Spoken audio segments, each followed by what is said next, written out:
Smart and legal guidance, download the application now. नमस्कार दोस्तों, आज इस वीडियो के अंदर मैं आपको एक जॉब अपॉर्चुनिटी के बारे में बताने वाला हूं। और इस जॉब अपॉर्चुनिटी के लिए आपको कोई एक्सपीरियंस नहीं चाहिए, केवल आपके एलएलबी के यहाँ पे अपनी डिग्री चाहिए और आपके पास यहाँ पे क्लैट 2024 का आपने फॉर्म भरा होना चाहिए, जो आप अभी पेपर देने जाओगे, जो मोस्ट प्रोबेबली दिसंबर के अंदर अपना एग्जाम सेट करा जाता है, पेपर होता है।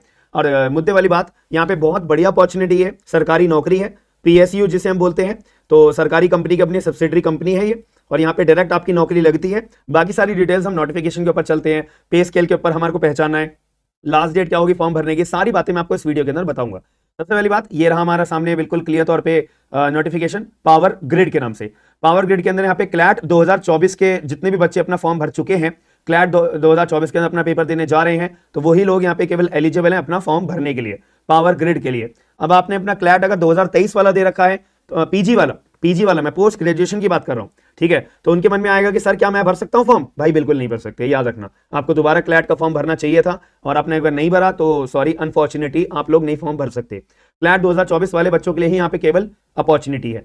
तो यहाँ पे देखो 10 वैकेंसी है, 5 अनरिजर्व वालों के लिए, जनरल वालों के लिए, बाकी सभी लोगों के लिए अपना जो 5 सीटें बचती हैं वो रिजर्व वालों के लिए है।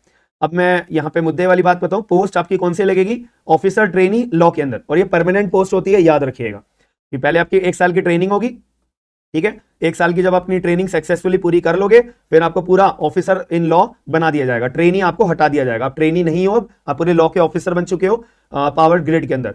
और यहाँ पे आपको रिक्वायरमेंट क्या क्या है? पहली बात, आपके एलएलबी में मिनिमम 60% आना जरूरी है।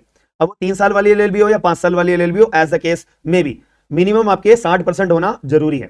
दूसरी बात, आपकी मैक्सिमम 28 साल से कम उम्र होनी चाहिए, ये आपको क्लियर तौर पे बता दिया है। अब इसके अंदर जो पैसे आपको मिलेंगे, जब आप 1 साल की अपनी ट्रेनिंग कर रहे होंगे, आपको 40,000 रुपए महीना दिया जाएगा, ठीक है। साथ में इसके अलावा केवल 40,000 नहीं, इसके अलावा भी जो अलाउंसेस होते हैं, आईडीए, एचआरए, पर्क्स, 12% का आपका जो बेसिक पे का आपको डीएनएस अलाउंस मिलते हैं, ये सब एक्स्ट्रा में मिलेगा, समझ रहे हो, 40,000 के एक्स्ट्रा में मिलेगा।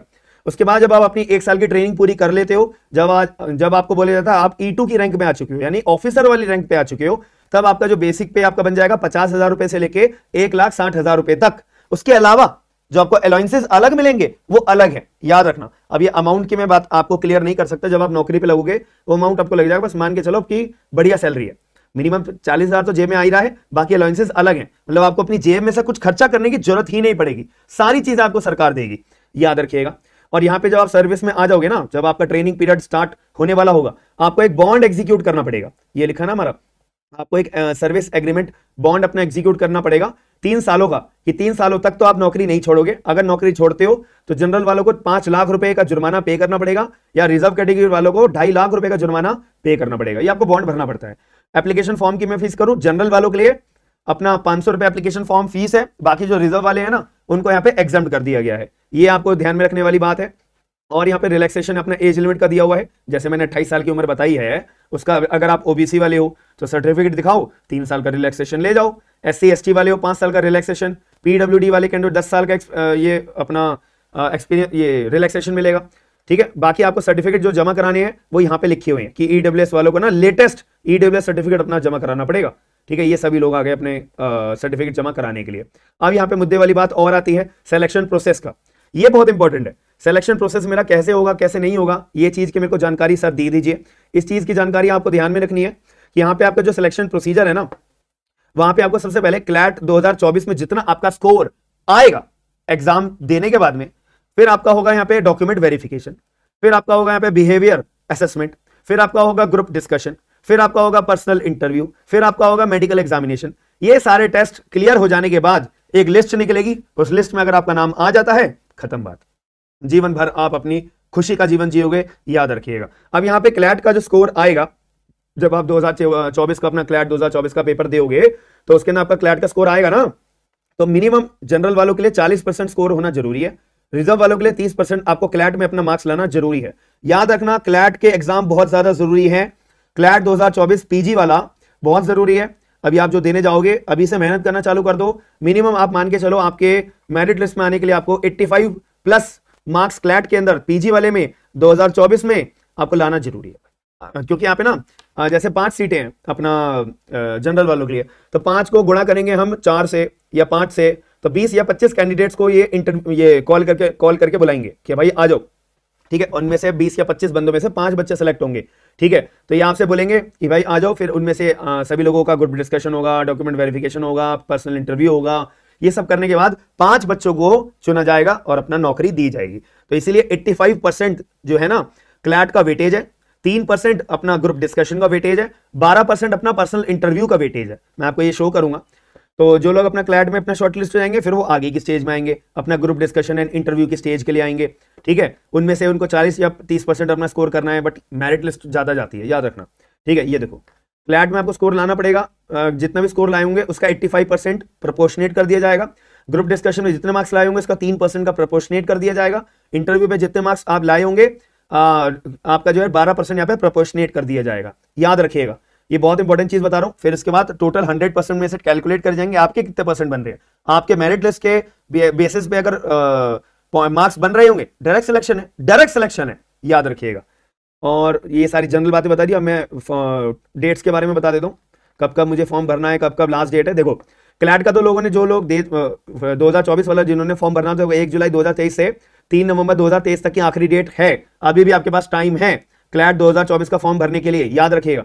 अब आपको पावर ग्रिड का फॉर्म भरना है तो 9 नवंबर से फॉर्म चालू हो जाएंगे और अपना 29 नवंबर की आखिरी डेट है। और अपना एज लिमिट वगैरह ये सारी चीजों को ध्यान में रखते हुए 29 नवंबर 2023 तक आपके पास अधिकार है अपना फॉर्म भरने का। उम्र आपकी मैक्सिमम 28 साल से नीचे होनी चाहिए, कोई एक्सपीरियंस नहीं, कुछ नहीं। एलएलबी में आपके 60% मिनिमम होने चाहिए, याद रखिएगा। ये थी हमारी आज की वीडियो। पावर ग्रिड वालों के लिए सैलरी बता दी मैंने, जो भी अपना रिजर्व कैटेगरी के लोग हैं कितने मार्क्स चाहिए होंगे, सारी डिटेल्स मैंने आपको बता दी है। बाकी इसके नोटिफिकेशन का लिंक, और जब अपना 9 नवंबर से अपने फॉर्म चालू हो जाएंगे, मैं एक लिंक डिस्क्रिप्शन बॉक्स के अंदर प्रोवाइड करा दूंगा।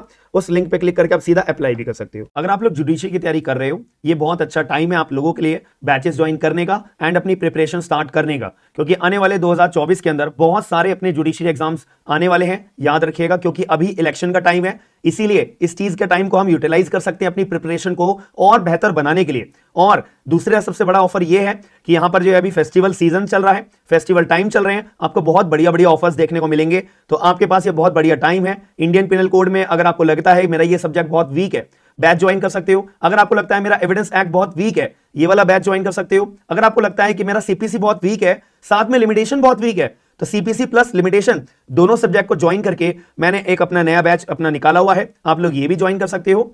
और आगे आने वाले टाइम में, जैसे राजस्थान के अंदर हमारे माइनर लॉज बहुत सारे आते हैं, दिल्ली के अंदर हमारे माइनर लॉज बहुत सारे आते हैं, वो सारे के सारे अपने में माइनर लॉज का एक पर्टिकुलर बैच भी लेके आऊंगा, कॉन्स्टिट्यूशन का बैच भी लेके आऊंगा, सीआरपीसी का भी लेके आऊंगा। ऐसे अलग अलग सब्जेक्ट्स में बैच जरूर लेके आऊंगा। पूरा जुडिशरी सिलेबस हम पूरा कंप्लीट करेंगे, याद रखिएगा। अगर आपको लगता है कि आपको लीगल ड्राफ्ट अपने चाहिए, ये बहुत बढ़िया टाइम है। आप लोग अपने ड्राफ्ट परचेज करके अपना एक लिस्ट बना के रख सकते हो। कभी आप अपना वकालत के अंदर जब वकील के तौर पे अपना केस को प्रोसीड करोगे, सारे ड्राफ्ट आपके पास होने बहुत जरूरी है, याद रखना, वरना बहुत मुसीबत आती है उस पर्टिकुलर पॉइंट ऑफ टाइम के अंदर। अगर आप लोग एआईबी की अपनी तैयारी कर रहे हो, सारे पीवाईक्यूज ऑफिशियल वाले, सारी आंसर कीज ऑफिशियल वाली मैंने एक बैच एक बल्क में बना के रखी हुई है, आप लोग बैच परचेज कर सकते हो, बहुत फायदेमंद है। और आपको लगता है कि यार मेरे को कोई बैच नहीं लेना, मैं आपका ऐप डाउनलोड क्यों करूं? यहां पे मैं आपको फ्री मॉक टेस्ट प्रोवाइड कराता हूं। कोई भी एग्जाम्स की तैयारी आप कर रहे हो, जुडिशरी की, एपीओ की, जेएलओ की, सारे एग्जाम्स के आपको मॉक टेस्ट मैं सब्जेक्ट वाइज प्रोवाइड आपको अपलोड कर दूंगा। धीरे धीरे